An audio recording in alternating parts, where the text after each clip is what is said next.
Почитувана подпредседателке, почитуван заменик министер, драги колеги. Дозволете да се обратам денес при разгледувањето или четвртиот ден на разгледувањето на овој важен документ. Што би сакал да кажам, би сакал да се вратам малку назад, уште при изготвувањето на ребалансот во 2024 година, кога што се виде во каква состојба, односно се констатира состојбата во кој што беше оставен буџетот во државата.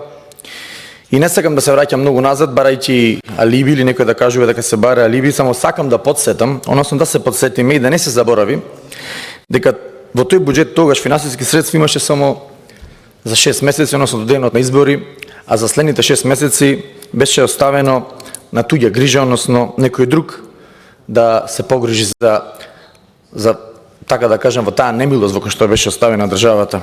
Можеби тогаш колегата Фатмир Битики денес тагуваше за некои работи или така сакаше да се изрази, можеби тогаш требаше повеќе да тагуваме за тие работи, за луѓето кои што тогаш немаа плата или за финансиските состојби во кои што се најдеше тогашниот буџет.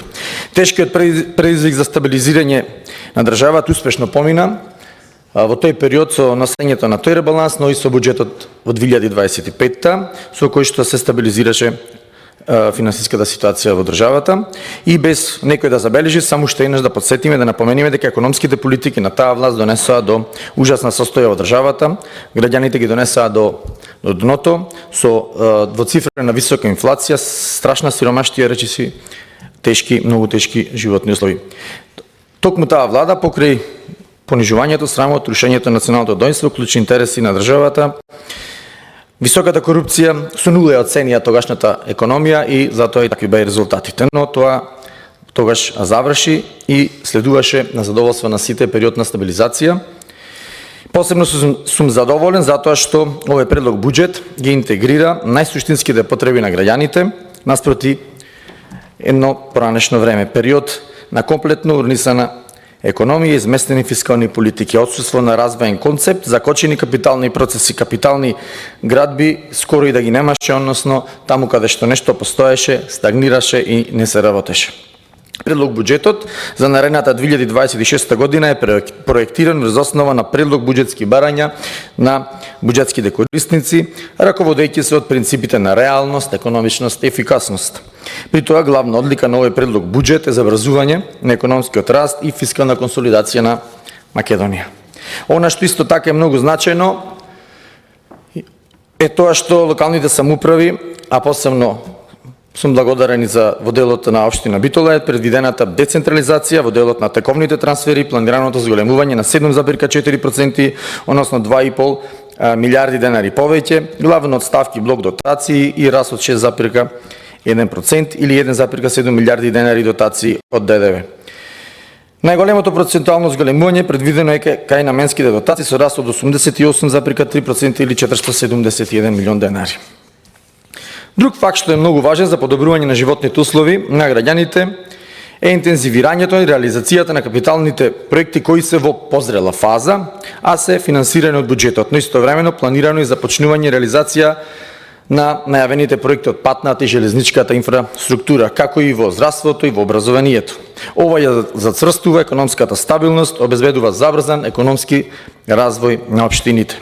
Сакам да потенцирам дека за прв пат имаме влада која што вистински се грижи за рамномерен регионален развој подеднакво за сите општини.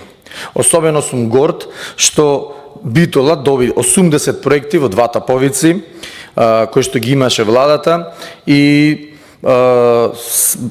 беше поддржана со некаде околу 15 милиони евра. Тука би ја додал поддршката и за прочистителната станица, која што ќе се гради во Битола, со тоа некаде во два буџети Битола ќе добие поддршка со директна поддршка повеќе од 60 милиони евра.